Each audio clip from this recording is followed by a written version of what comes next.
বিসমিল্লাহির রহমানির রহিম। শ্রাবণ অ্যাকাউন্টিং সলিউশনের আজকের ক্লাসে সবাইকে স্বাগতম।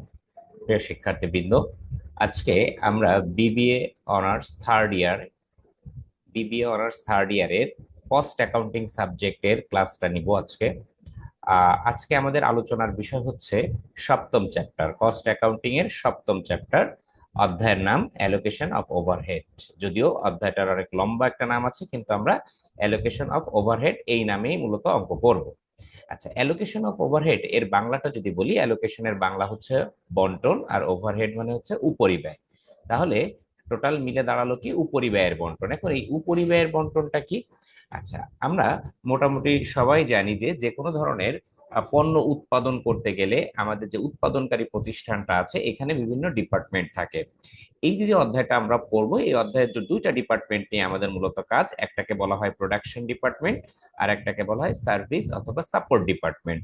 এবং প্রশ্নে এই দুইটা ডিপার্টমেন্টের নাম কিন্তু উল্লেখ থাকবে। আচ্ছা, প্রোডাকশন ডিপার্টমেন্ট আর সার্ভিস ডিপার্টমেন্ট, এই দুইটা ডিপার্টমেন্ট কি? প্রোডাকশন ডিপার্টমেন্ট কিন্তু আমরা সবাই জানি যে পণ্য উৎপাদন করতে যে ডিপার্টমেন্টগুলো ব্যবহার হয় সেটাই উৎপাদন বিভাগ বা প্রোডাকশন বিভাগ বলে। আর সার্ভিস বা সাপোর্ট ডিপার্টমেন্ট মানে সহকারী বিভাগ বলে আর কি, বা সেবা প্রদানকারী বিভাগ বলে। এইটা হচ্ছে কি, যে কোনো পণ্য যখন আপনি উৎপাদন করতে যাবেন, ওই ডিপার্টমেন্টে যে খরচগুলো আছে, ওই ডিপার্টমেন্টকে সহায়তা করার জন্য আরো কিছু ডিপার্টমেন্টও কাজ করে। যেমন আমরা যদি বলি যে উৎপাদিত যে পণ্যগুলো, এই পণ্যগুলো আমরা কোথায় রাখবো, অথবা উৎপাদন করব যে কাঁচামালগুলো, এই কাঁচামালগুলো কোথায় থাকবে, এই যে যে কাজগুলো করতেছে তারা কোথায় থাকবে। এই জন্য মূল কথা হচ্ছে প্রোডাকশন ডিপার্টমেন্টকে সার্ভিস বা সাপোর্ট ডিপার্টমেন্টের মাধ্যমে কি করে সহায়তা করা হয়। এই জন্য প্রোডাকশন ডিপার্টমেন্টে কিছু খরচ হয়, আবার সাপোর্ট ডিপার্টমেন্টেও কিছু খরচ হয়। মানে মোট কথা, একটা পণ্য উৎপাদন করতে গেলে দুইটা ডিপার্টমেন্ট মিলেই মোট খরচটা হয়। এখন এই যে যে ডিপার্টমেন্ট গুলো আছে, এই ডিপার্টমেন্ট গুলাতে যদি আমাদের যে উপরিব্যয়গুলো হবে, আই মিন কারখানার যে উপরিব্যয়গুলো হবে, এই উপরিব্যয়গুলো মূলত বন্টন করাই হচ্ছে এই অধ্যায়ের মূল কাজ।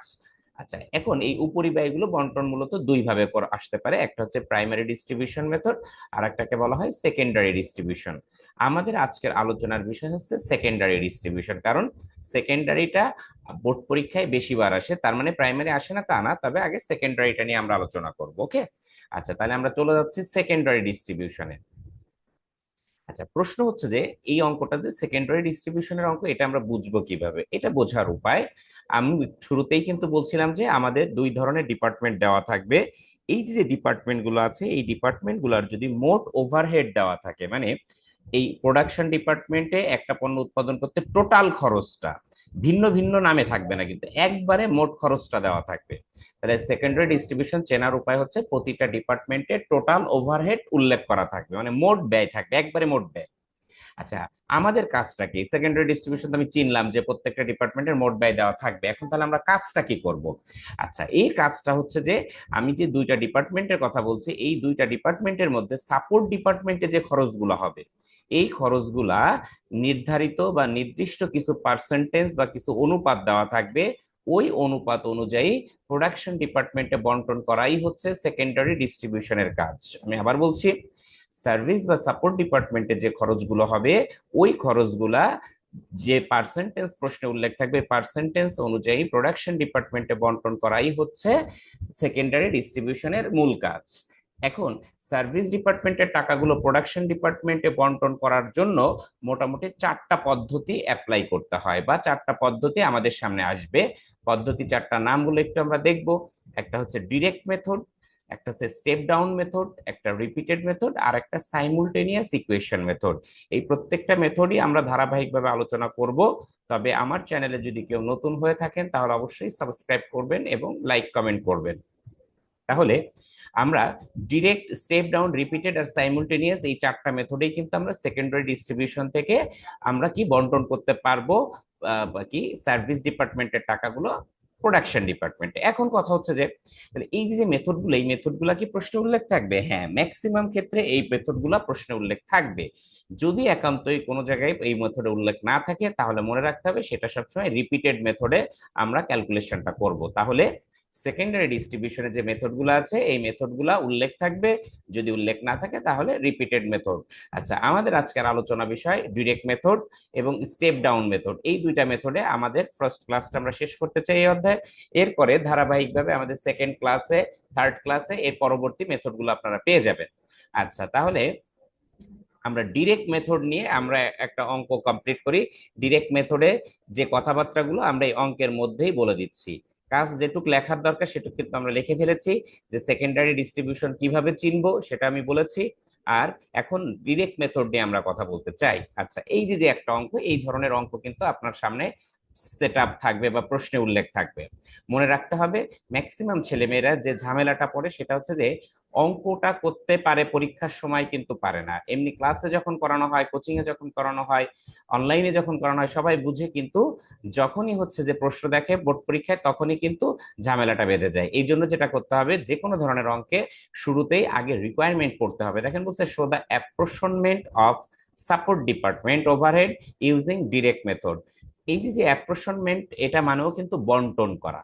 তাহলে কি বলতেছে, আমাকে বন্টন দেখাতে বলছে অফ সাপোর্ট ডিপার্টমেন্ট ওভারহেড, মানে সাপোর্ট ডিপার্টমেন্টে যে ওভারহেড আছে সেগুলো বন্টন করতে বলছে ইউজিং ডিরেক্ট মেথড। তাহলে ডিরেক্ট মেথড মানে কিন্তু আমরা বুঝে ফেলছি কিন্তু এটা সেকেন্ডারি ডিস্ট্রিবিউশনের ডিরেক্ট মেথডটা। এখন এই অঙ্কটা সেকেন্ডারি ডিস্ট্রিবিউশন সেটাও বোঝার উপায় আছে। দেখেন দুইটা ডিপার্টমেন্ট কিন্তু দেওয়া আছে অঙ্কে, একটা প্রোডাকশন একটা সার্ভিস, এবং দুইটা ডিপার্টমেন্টের টোটাল ওভারহেড গুলা কিন্তু দেওয়া। প্রোডাকশন এ ডিপার্টমেন্টে দেখেন মোট খরচ হয়েছিল 8,000, বি ডিপার্টমেন্ট 11,200, মানে মোট খরচটা সবসময় উল্লেখ করা থাকবে। আশা করি অঙ্কটা চেনা নিয়ে কারোর কোনো প্রশ্ন নেই।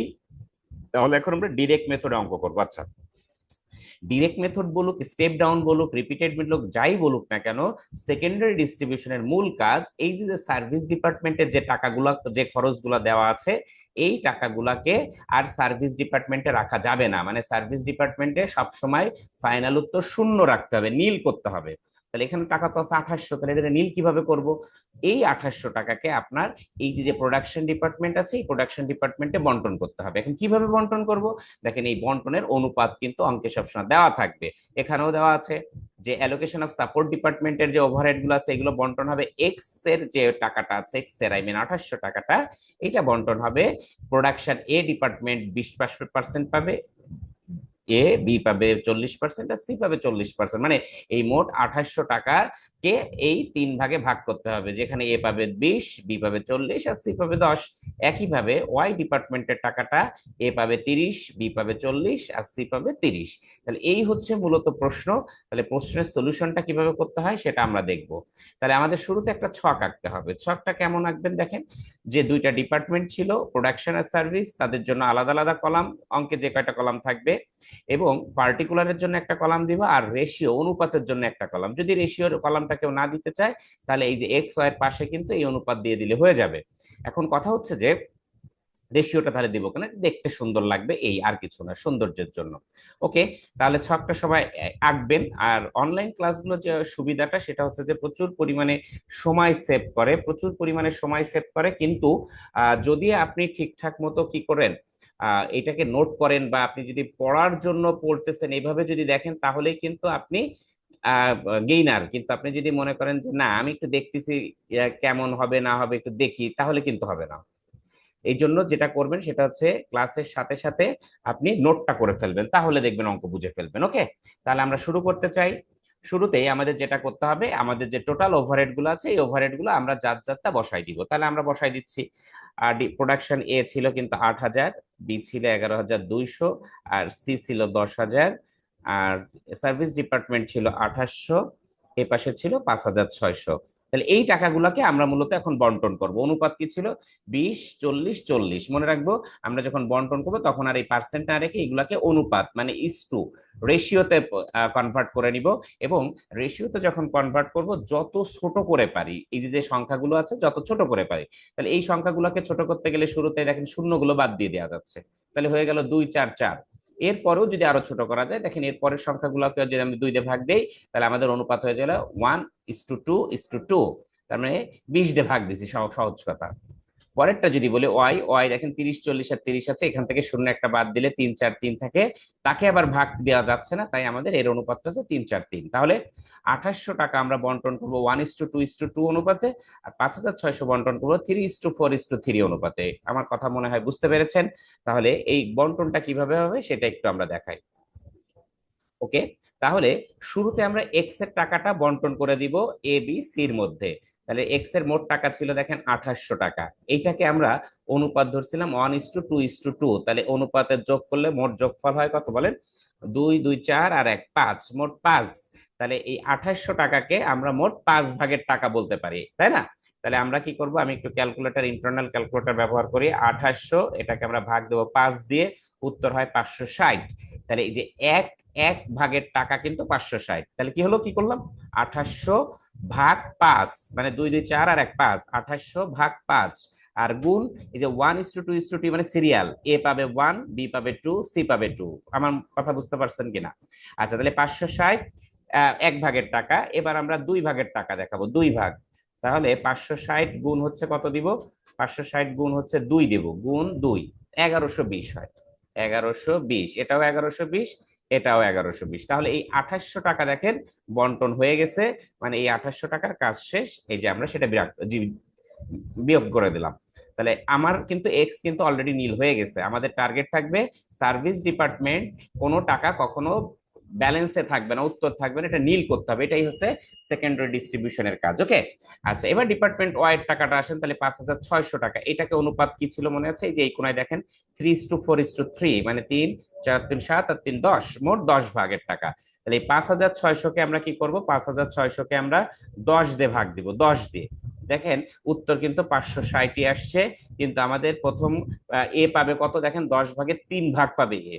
তাহলে গুণ যদি আমি 3 দিই, টাকা হয়ে যাবে 1680 টাকা, 3 ভাগ।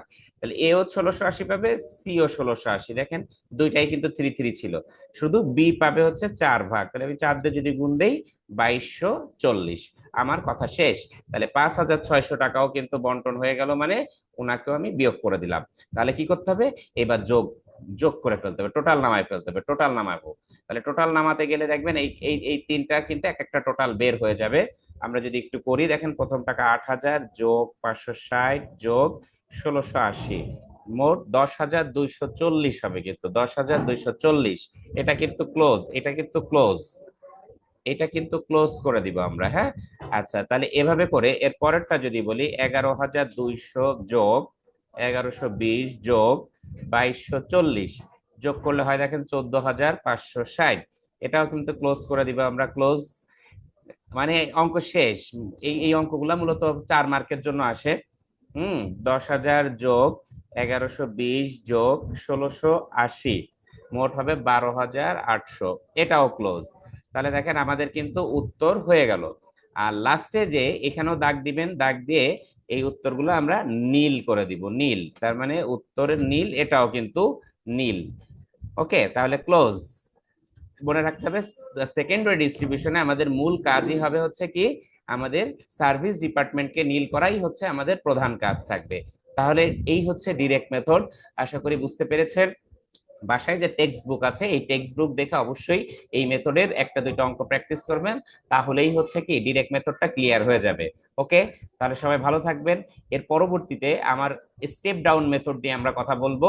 আর তাহলে ততক্ষণ পর্যন্ত সবাই ভালো থাকবেন, এবং যারা আমার চ্যানেলটা সাবস্ক্রাইব করা নেই অবশ্যই কিন্তু সাবস্ক্রাইব করবেন। তাহলে ভালো থাকেন, সুস্থ থাকেন, আল্লাহ হাফেজ।